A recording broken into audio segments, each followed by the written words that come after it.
Recording in progress. We had a few things happen over the course of the last week, and a few things are going to happen next week. Starting with, I think, well, John, get us to Rosario and the bully. First of all, for people who don't know, explain to them who they are, because that wasn't the main events of the weekend. Well, Gabe Rosado has pretty much fought everybody. You know, he fought Lemieux. Right. He didn't beat anybody. He fought Golovkin, left kind of blood on the canvas. He's fought all the top middleweights, and he's blood and guts. You know, he's Philly bred. He's tough as nails. So he was fighting this guy that I'm not even going to attempt to say his name, but his nickname is Bully. That's all anybody needs to know. And right. he likes it. He likes being called Bully. He has it on his robe. He has it on his trunk. So he's enjoying it. Well, he's the guy that was going to fight Kovalev before Kovalev got popped for the steroids. Popped, right. Yeah. So he was confident after 7 fights that he could beat Kovalev. Well, Kovalev got popped, so obviously he's suspended. And so Rosado, who fights everybody, Gabe Rosado fights everybody. He says, "Oh yeah, I'll fight him. 7 fights." Give me a break. And I'm like, I've seen the Bully fight. Power. 7 fights, 6 knockouts. Brutalizes guy. He's thick and strong, and he just walks right after you, winging shots, and most people can't stand up to it. So it's a very interesting matchup. You know, a lot of cliches. The older guy against the younger guy. Power versus the craftiness. Right? Right. First round starts. Rosado's getting killed. Guy is just pounding on him, knocking him all over the place, hitting him with body shots, and he takes a knee. I'm sitting there writing it going, because I like Rosado because he's just so gutsy, right? I'm like, well, it's going to be a short article. Well, he gets up. Rosado gets up, and me with the way I think like about movies, right? Reminds me a little bit of my all-time favorite boxing movie, Body and Soul, a little bit, where it's a long story, but the main character, John Garfield's losing, and then he decides that he got betrayed and he's going to do something about it. Well, suddenly near the end of the first round and in the second, Rosado starts firing back a little bit. You're like, holy moly. I mean, he hit him. It didn't matter. He hit him. It didn't matter. But it's like he's getting something going. And then the third round, the guy comes in very much like you guys are like this, much like Pacquiao did against Marquez in the last fight. He comes in face first, wing it, and Rosado times it perfectly. Comes over the top, hits him with the right hand. Bully goes down on his face. Boom, Done. Tries to get up somehow, but over. And Rosado goes crazy, as I will admit I did. I jumped off the chair. Yow! I said, because I thought, I like, he's 35, you know, he's going to get a big payday now and everything. But it was so stunning that it was the fight of the weekend, obviously, as you could tell by my reaction. It was because it was unexpected. And I think that's what we love about sports is every now and then, the unexpected will happen. You get one. Yeah. Well, speaking of unexpected or not being unexpected, Charles, what did we find out from the monster, taking out Dasmariñas? Did we confirm that maybe he does belong in the pound for pound conversation, or was this just another guy who's pretty good facing another guy who's not pretty good?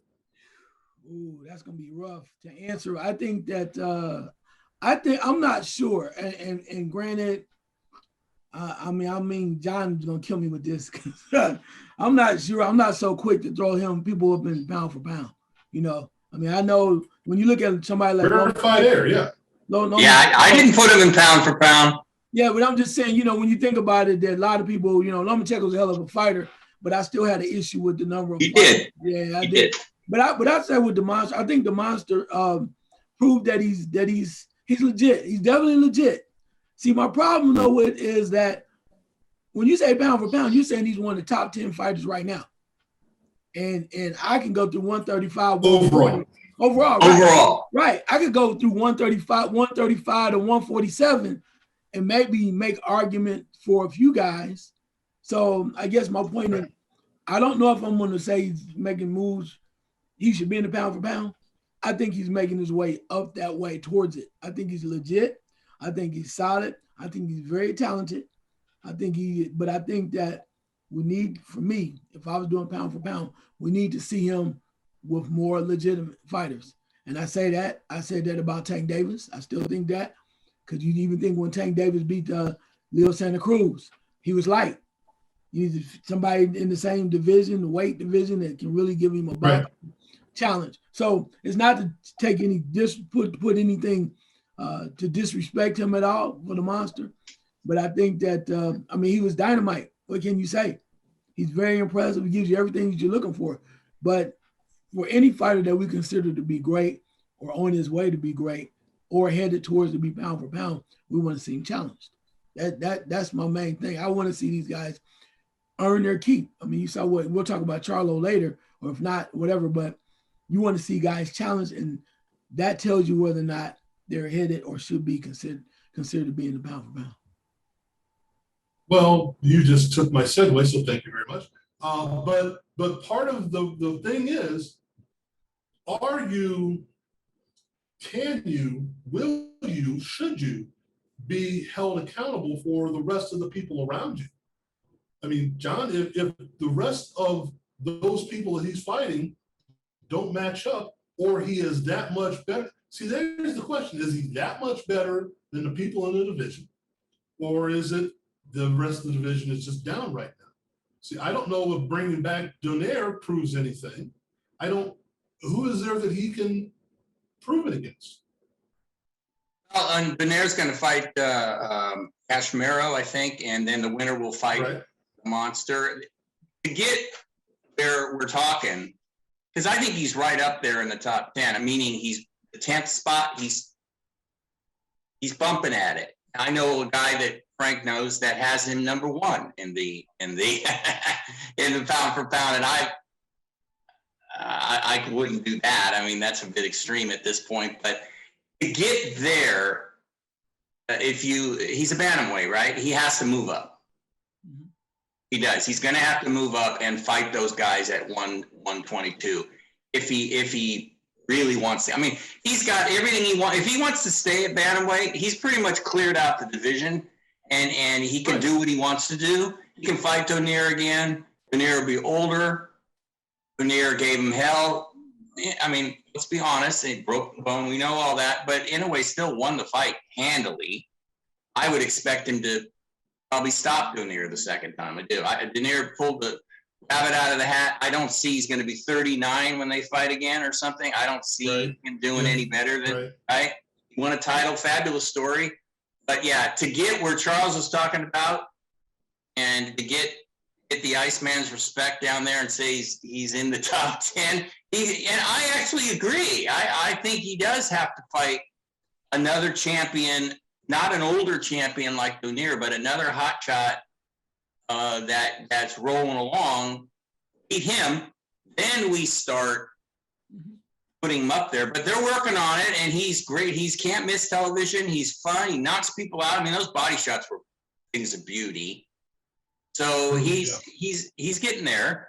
It's just, and that's why he's fighting in America now. You try to get him there. He's charismatic. He's all that stuff.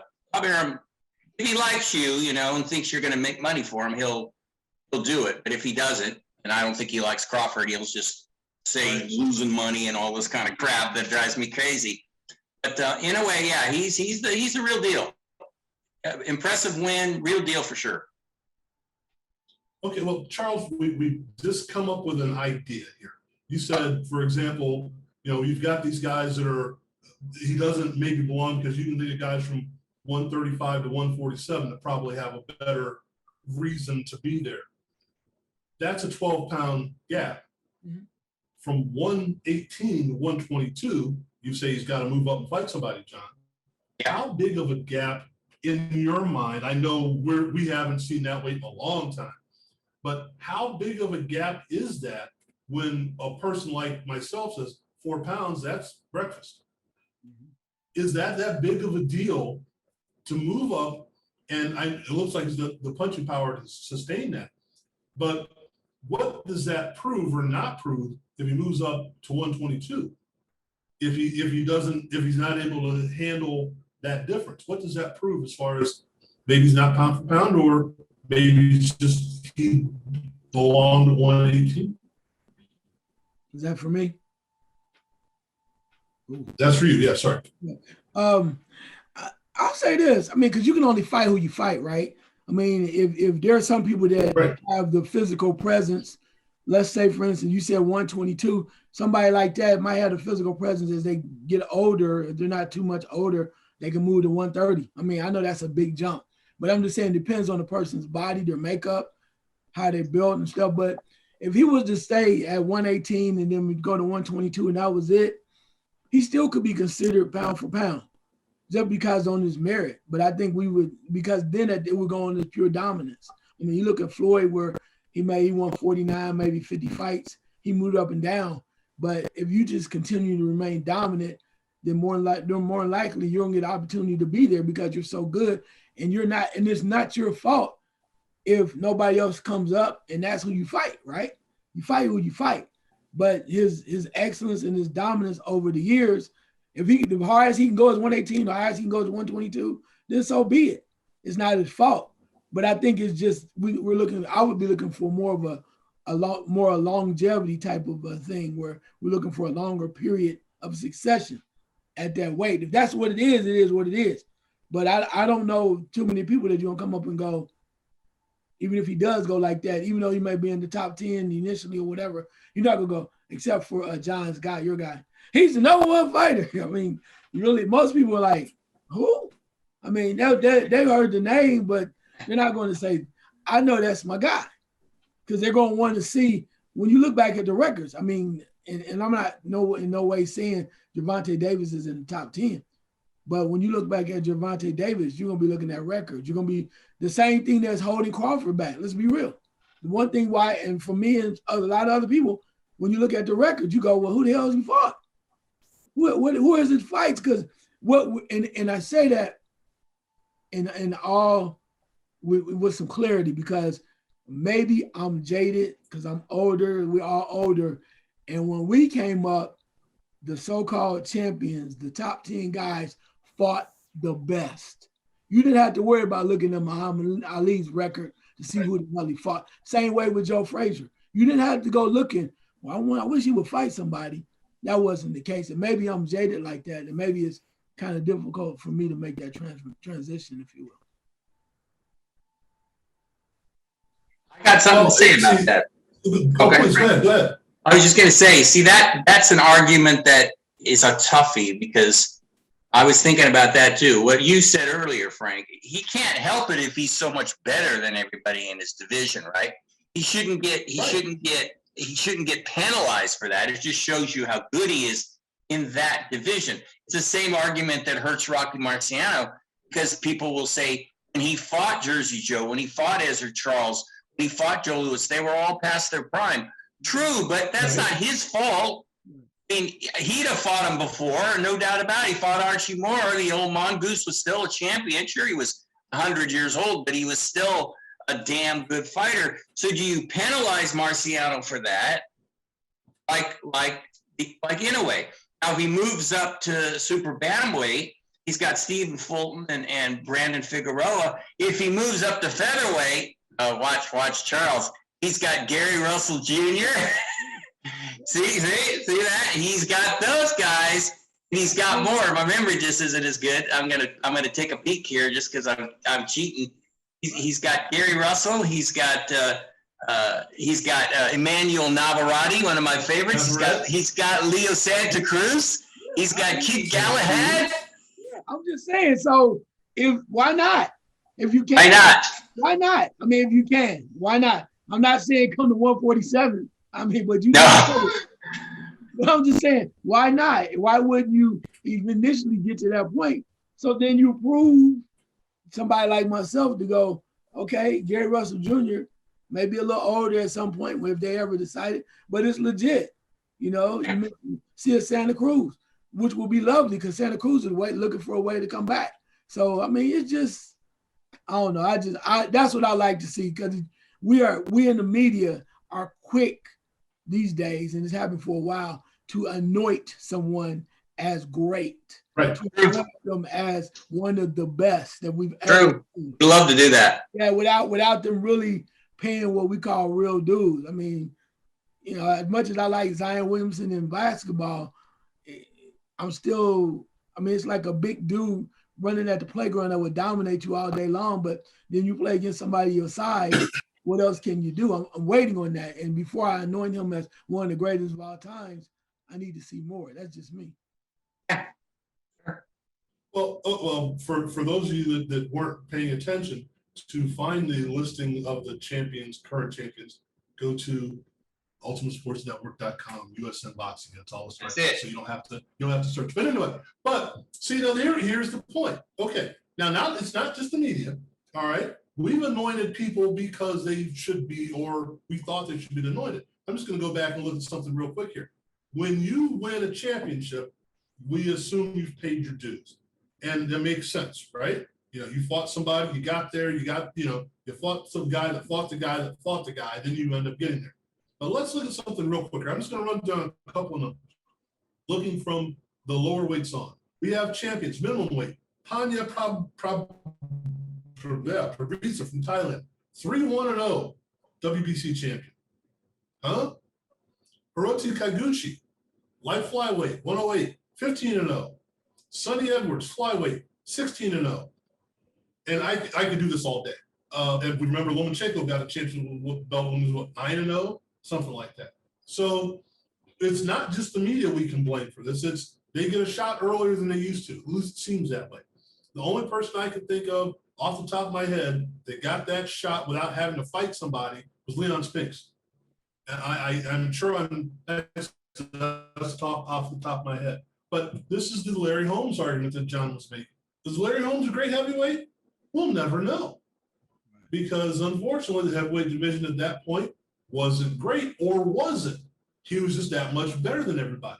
That's the thing we don't know. If you're so much better than everybody else, we maybe devalue everybody. And you mentioned a perfect thing there. Maybe move up a few pounds to fight Leo Santa Cruz, who, and that was the question I want to ask John. Why do they have to move up? If you are secure at the weight you're at, and you're good at the weight you're at, to prove it, why do you have to move up to another weight class? And that seems to be the thing we say all along. We're going to get to that in a second, but that's what we seem to say. Well, if he's that good, he can fight up another 4 pounds, another 8 pounds, another 12 pounds, and prove it. Well, if you're naturally 118, why do you have to move up to 126 to prove it? There's not really a question there, but okay. No, that's boxing. I mean, when you're a heavyweight, you don't have to. But when you're a smaller guy like that, unless you're, say, a Ricardo Lopez, who you guys probably remember, the straw weight was 51-0 or something, and they were always bugging him to move up, and he wouldn't. And he stayed there, and he had a little fan base, but it wasn't that big. So then it comes down to what you want. If you want to, like Charles was saying, if you want to test yourself really by moving up against really good fighters, then you do it. If you're content with staying at the same weight, like some do, like Gary Russell has, if you're Manny Pacquiao, however he went from a flyweight to a welterweight, however he did it, he moved up all those. Yeah, he moved up all that and was knocking people out there for a while. So I think it comes down to you. Now, Inoue is a little guy. I think he can do 122 rather easily. 126, then it comes to whether he can bring his power up with him. But really, Frank, to answer your question in a roundabout way, I think it's a legacy thing. If you're one of those guys that want to show you're one of the best fighters who ever lived, doing it is by moving up nowadays when you're a small guy. Chocolatito moved up and he lost. But then he won. Right.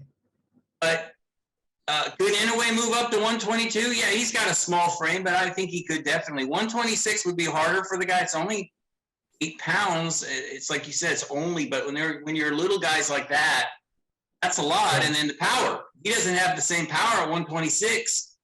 If he hits somebody on the button and they look at him, then he's going to have to find another way to win. So I really believe it's a question of you. If you're motivated for a legacy, or if you're content, like Gary Russell, and then you have our guy Santa Cruz who went for the gold. I mean, he got the money, sure, but he knew he was moving up against a powerful young guy. He went for it. He fought as hard as he could, and he got knocked out. So I think sometimes it just depends on you or how much power your promoter has. When your promoter says, no, we don't want to risk that. Or you go, no, I want to risk it. I want to go up and fight this guy. I think Bob Arum's going to want Inoue to move up. I do. I think he thinks he's going to make a gold mine. He's going to take him to Japan, let him fight there occasionally, and fight in the United States. He thinks that a big showdown with the next, they'll move up to 122 and fight Phil Fulton or Figueroa, and then a showdown with Leo Santa Cruz would be perfect. Charles is loving it. That would be a perfect fight for him, because the old Santa Cruz trying to prove he's a top guy again, and in a way trying to prove I should be in the top of the best fighters in the world right now. So it's, even though it would be intriguing to watch Gary Russell and Inoue fight, that would be.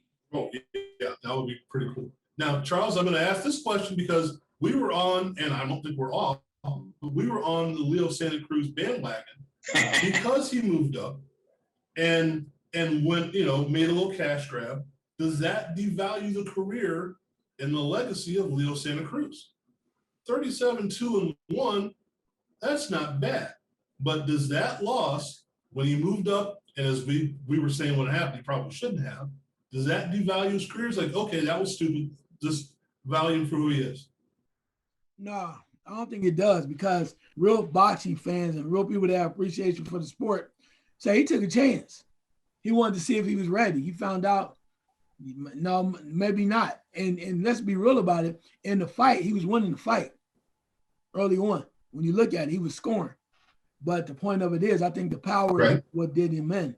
I don't think he's set up. He wasn't doing any damage, right? Yeah, not like that. So, and then he got caught, and then the power on that weight class, was just too much. When Davis put the hammer on him, and he caught him clean. So, kudos to that for him taking a chance. I mean, he also took a chance when he fought Frampton the first time. I mean, and he clearly lost. Right. He was knocked out like that, but he fought. But to move up, take a chance, didn't work. No, it doesn't take away from your legacy. It means that you are willing to risk it. Manny Pacquiao, perfect example. Everybody said he was too small. Too small. And then we wonder how he got to that point.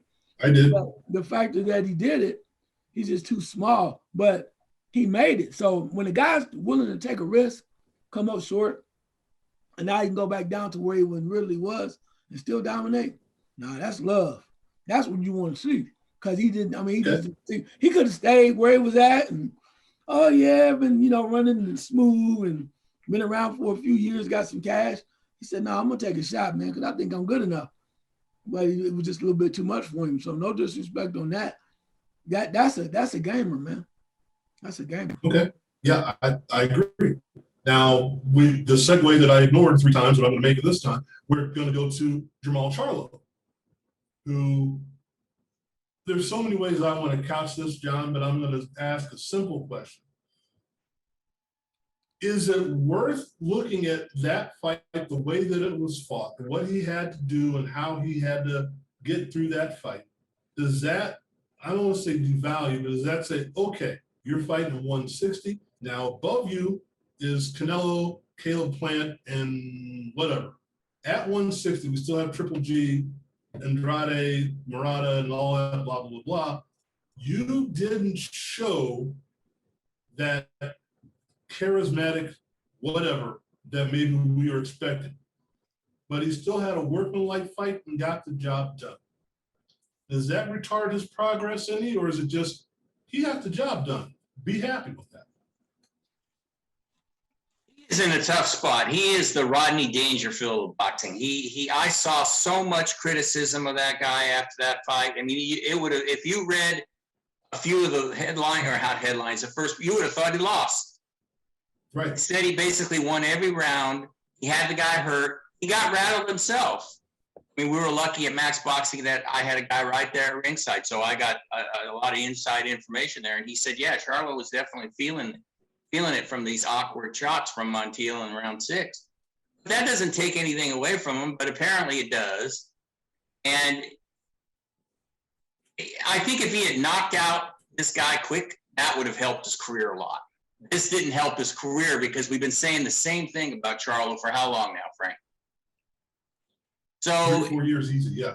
Right. And he's getting to the point where has to make a move that I think ties into what we were just talking about. Not moving up yet, but fight Andre, please. Fight Demetrius on it. Just get it over with so we find out about these guys, you know? I don't care if it's a catch weight at 164. Just fight them, and then Canelo can say, whoever wins, I'll fight.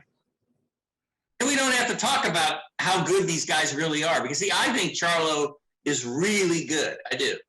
But he's one of these fighters that he doesn't impress a lot for people because he's technical. He's not real powerful. He always wins. We had this last time. Just win, baby. In boxing, a lot of times, it's not just win, baby. You got to entertain me, baby. Back again, Inoue. See, that's Inoue. He knocks people out. He's a home run hitter. People love home run hitters. Charlo not necessarily is a home run hitter, and that hurts him. So if he had knocked out this guy last weekend, we would have been going, okay, he's da-da-da-da. But since he didn't, everybody and his brother was ripping him. He's in a tough spot. I wouldn't even know what to do now with him if I was his manager. I'd be like, God, you know, we got to get Golovkin. You know, if we can't get Golovkin or somebody like that, this is really hurting us. We might as well move up to 160. I mean, or get Munguia or fight Chris Eubank Jr. That would be a hell of a fight. You know, I mean, there are guys there. Fight Andre. I mean, I don't know. That's one of those classic cases, Frank, wrapping this up, is you win or you lose. Well, and it's funny because you use the phrase everybody and his brother. Charles, let's look at this from a bigger perspective than just Jermall Charlo. Because if Jermall Charlo, and I'm going to forget the date, but it's coming up here relatively soon, is fighting Brian Carlos Castano. Yeah. If Jermall unifies the super welter belts and there's no place for him to go, and we know they're not going to fight each other, does that mean Jermall is going to have to move up to super middle just so there's some place for Jermall to go? And we know we assume there's a little bit more of a space between them than there has been in the past. But you say, all right, maybe Jermall comes up and says, I'm going to challenge for the WBA belt, you keep the WBC belt. Or is it, look, brother, you've got to move up to 168, I'm moving up to 160. Is that something that's a consideration for all this, or is that just speculation on some schmo sitting behind a computer desk? I think they must have a plan, because the way they were working it, I think, you know, Jermall was always like, okay, I can move up. And Jermall was like, I can stay where I'm at. And when we kind of got this down. With Jermall losing, I mean, not losing, but I should say with him having a close fight, I think it just kind of says, hey, some people might think he's vulnerable. That's what I'm saying. I think a lot of people saying he's vulnerable. Right. They're like, well, maybe I'll fight him now. Now that, you know, maybe a Triple G and say, yeah, you seem like you got a little chink in your arm. If I hit you hard enough, you might fall. So maybe that helps him there. But I think on the flip side, Jermall goes, there's enough for Jermall to do down the way before him coming to 160. There's a lot at 154 if he wants, as they said, if he wants to smoke. There's enough before he has to tell his brother to move up. There are people that can move up to it, right? Yeah, I think there's enough talent there, you know, enough opportunities too. And I don't know. I mean, like we said, if a guy fights close and he wins, the guy he fought was a tough guy. He had power and he's on his way up. And what's wrong with that? I know we kind of saw the eye kind of messed up and kind of wondering. He said it was a headbutt or something. I mean, or whatever. But he was vulnerable. He looked vulnerable. It looked like he was a little weaker than we're normally used to seeing. So is that a bad thing? No. But I think that the two brothers have a plan. To one way, the way it's going one way or the other. And let's be real. Jermall is a very good fighter. There's still enough quality fighters at 160. Jermall is not running right away because he wins this fight. We know there's some at 154. We got what we got, like, was it? It's we still got Lubin's, right? Lubin. Rosario. Yeah, Rosario. That's a good one. Yeah, I'm looking forward to that one. And You're stealing my show from me. Oops. I mean, we're just saying that there are names there at 154 that are legit and one apiece. So without Jermall running up and saying, hurry up, man, I'm ready to go to 160. The other question too is, why be in a hurry for Jermall to run to 160? The piece of the crown everybody wants is Canelo. And Canelo's not coming back down. So, I mean, until he figures that out and he says whatever, just let it play itself out. There's enough room at the end. There's enough money to be made for both of them, and without them having to jump up, because the only way I see Jermall jumping up to 168 unless he gets to fight Canelo. Why run?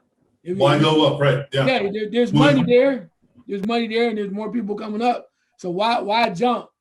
I mean, you have when you still got 3 belts.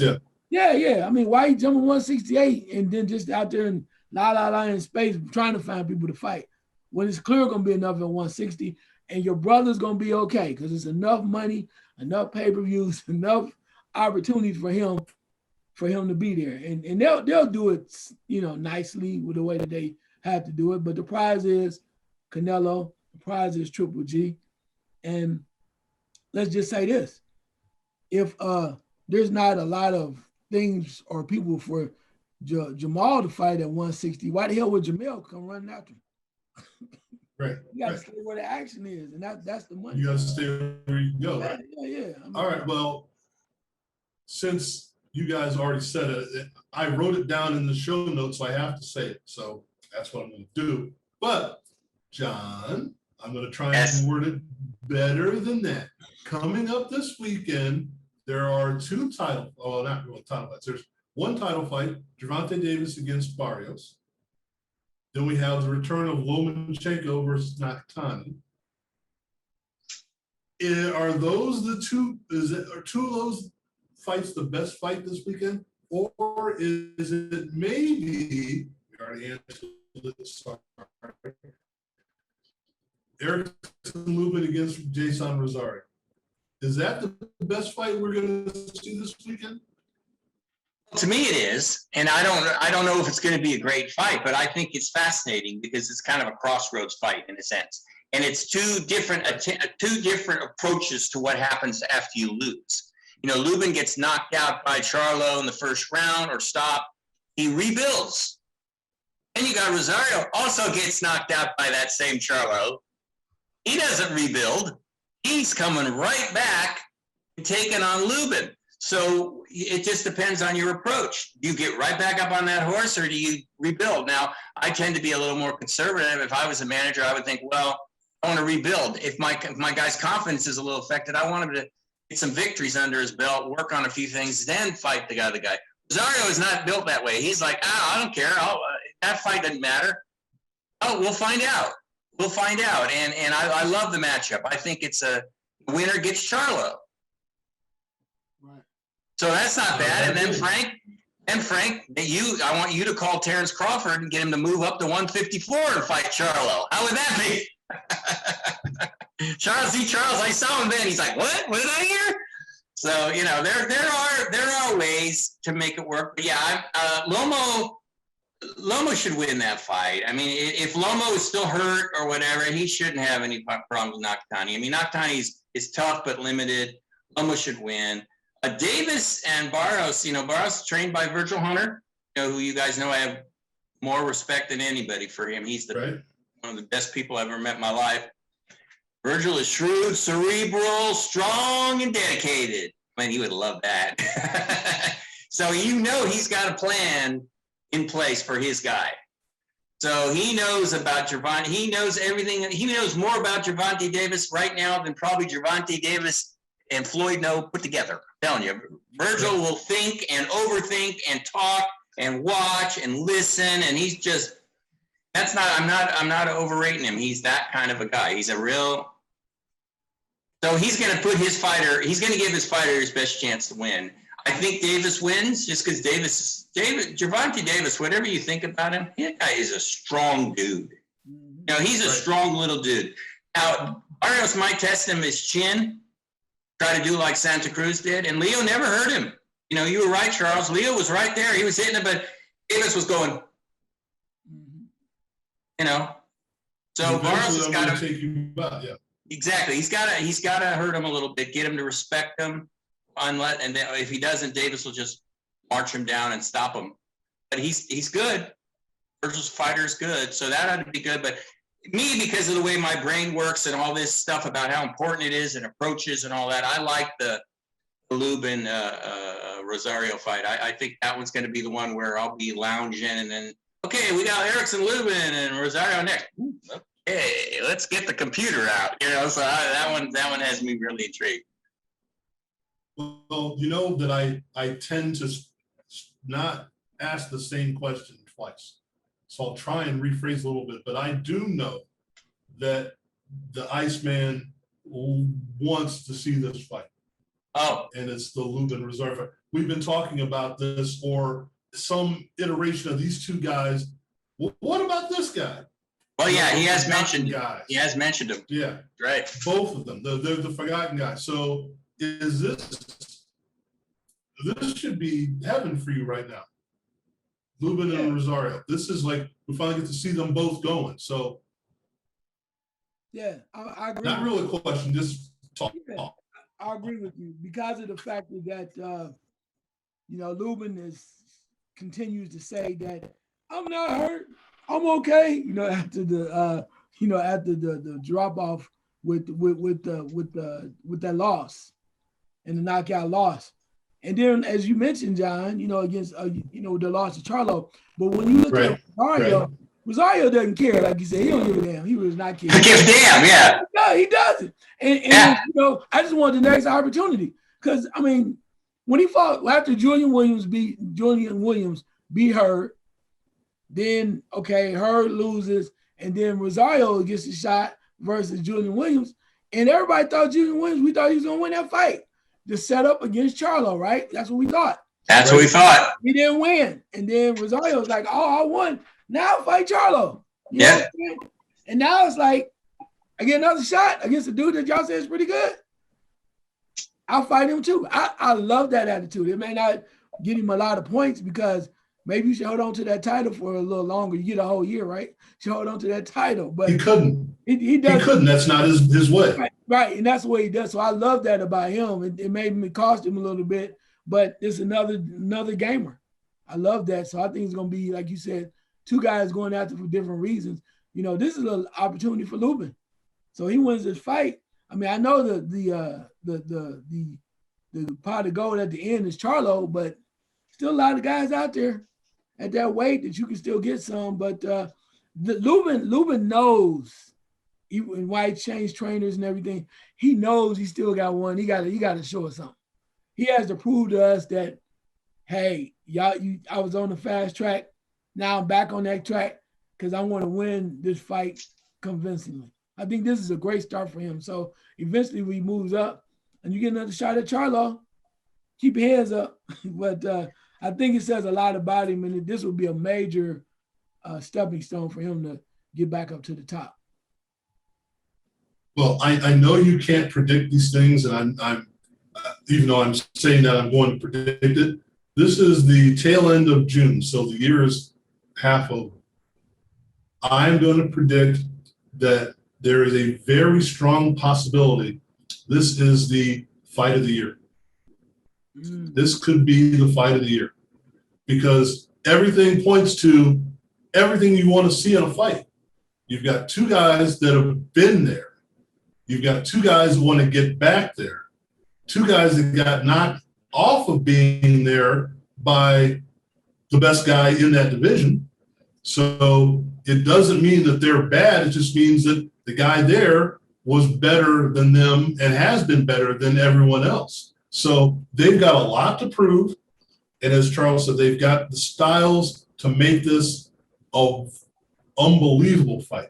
It may not go the distance, but I still say This is going to be, this could be, other than anything else I think you could predict by watching the matchup, I think this could be going into a fight of the year caliber fight.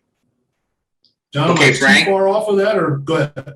To say, who wins? That I don't know. I really don't know. And that's why I think it makes it fight of the year. I really don't have a clue. If you put a gun to my head, I'd say, go ahead and pull the trigger. I don't know. If I had to choose, I love that reaction. Come on, Frank. God, he's dramatic. If I had to choose, I would say Rosario, but I don't really have a reason for that. And if you ask me again tomorrow, I might say Lubin. I really don't know. Charles, what do you think? I'm glad you asked me that question. No, Good. Because I had to get the hell off of that. No, I think I like Rosario. I like the way that he fights. He's a gamer, comes in and he takes chances. But I think Lubin, I would probably select Lubin simply because of the factor that he has to have watched Rosario's fights, right, against Charlo, and then also seeing against, Julian Williams. And if Lubin is real about what he says and he really is a student of the game, he has to know what he likes to do and what he doesn't like to do. And then that strategy with his new talent and his new camp should help him understand that I'm the better fighter. I'm the more, I wouldn't say seasoned, but the more, strategic fighter. And that should give him an upper hand. But then again, he might just be blowing smoke. See? Rosario, because I clearly thought Julian Williams would outclass Rosario. And they got into a match. And before you know it, Rosario was like, no. So it could go one way or the other, but I'm going to try to give Lubin the benefit of the doubt because he's changed some things and he says he's ready. And the punching power that he has at times, with the combinations and whatnot, he's shown us that, but we're still waiting. So I agree with you, but if I had to choose one right now, I'm going to go with Lubin, just off of straight guessing. Well, see, these are two guys that I say never undervalue, never underestimate. Now they're in against each other. All right, Mr. Smarty Pants, what do you think, Jeff? I won't say that. Boy, you're right, Frank. I wouldn't shoot myself over if somebody made me make a call on it, but it is a toughie. Interestingly enough, the last time I checked the odds, Lubin is a 3-1 favorite, which to me is way too high. I mean, these guys that's what they do. But talking about it psychologically like we do, we love to do this. I mean, I think Rosario, the fact that he's got that I don't care attitude, that could help him.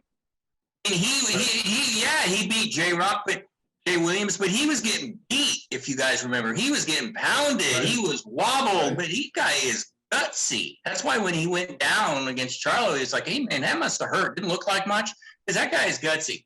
So I think Lubin I think Lubin is technically better. The Hammer, I think he's probably got more talent. If he can stay disciplined and fight the way he can, I give him the edge to win. But Rosario hurts him, takes him into some deep waters, he'll drown him. I mean, I think he's that tough. He is. If it gets that way where it's who's got, I don't know, I hate to say it, like who's got a bigger heart. They both got big hearts, but for some reason I just feel like Rosario's got that extra grit, maybe because I saw it against Williams. But I think Lubin will probably win by a stoppage late or a decision, but I wouldn't put any money on it, Frank. It's like that. It's a toughie. A tough one. Well, see, now, Charles, this is something we were talking about off air. One thing that I think is in Rosario's favor, and I think you'll appreciate this, is that he is the 3-1 underdog. That is to his favor because he's going to take that, and you know this guy. He's going to take that and be like, "Oh, really? Motivation, yeah. What? Now I really got to show you. Before I really was motivated, but now it's over the top." And yeah, now, Frank, I might put money down on Rosario. Yeah, I might. And I don't because gamble much, so I might just because Yeah. there's something about that guy, you know? Do you think that's going to be a factor, Charles? The fact that he's undervalued in this fight? You think that's the little bit extra motivation that he needs, even if he doesn't need any more motivation to begin with? No doubt. I mean, I think it's probably the same motivation he had with Julian Williams. As John said, you know, he was getting rocked, but it's like, okay, you might be the more technical fighter, but if we ever enter into what we call a fight, that's where Right. it's mono and we're throwing hands. Right. I think I might be a little tough enough That's it. to take you down. And I think that's what it is. So, like you said, if Lubin stays disciplined and kind of moving in and out boxing and not get too much in too many skirmishes, then there's a great chance that he can win the fight. But yeah, Rosario, man, he feel like he's a wild card. I don't belong here. Like, that's the attitude. I don't belong here. So even when he lost to Charlo, it was like, yeah, this dude's a lot better than I thought. But that's okay. He's the top of the class, right? So okay. But these other dudes, yeah, I got a shot. You know, put me in there with them. I may not be the best, but damn it, I might not be in your top 10, but I'm damn sure your number 11 pick. Huh? Well, this is a first for this show this year anyway. We're going to end the show with this statement. One, you both think something fantastic is going to happen, and I agree. I have made a prediction, which I rarely do, that let's look at this on June 24th, 2021. We had predicted beforehand the fight of the year is going to occur this Saturday. Now, will I come back next week and look like a fool? More than likely, but I'm used to that. So, but this is where we're at. I think and when we talk about, you know, is it back? Are we back to whatever? That's why the background has a full crowd instead of an empty ring. I think we're there. We're starting to get these kind of fights, these matchups. And now we've got guys that have had a chance to fight a little bit, and now they're coming back to another fight. Donaire coming back up again in another couple weeks here. August. Just fought. Right. Yeah. Now we're getting guys that are back in the schedule, back in the swing of things. So I think we're getting what we were looking for throughout the bubble. I just spoke with someone, and I'm going to say hello, that gave me that's been following us from Australia. We're going to try and get the Maloney's situation here, how they're recovering from the bubble and what they do. Hope to talk about that. Yeah, exactly. You know, those are the things that now they've got a chance to get back to normalcy. We'll see how that plays out. So there are a lot of things coming up, and I think we're back. So boys and girls, ladies and gentlemen, come back next week because it's happening. And I'm not going to mention rocking anymore because we went from J-Rock to Getting Rock to rock and roll and just Alan Freed, say goodbye. Rocky the movie. Right. Rocky the movie. Rocky the Broadway play. We're going to talk Alan Freed and Chuck Berry. Alan Freed, wow. Yes, I know. That's a good place to stop. Impressive. Bye-bye.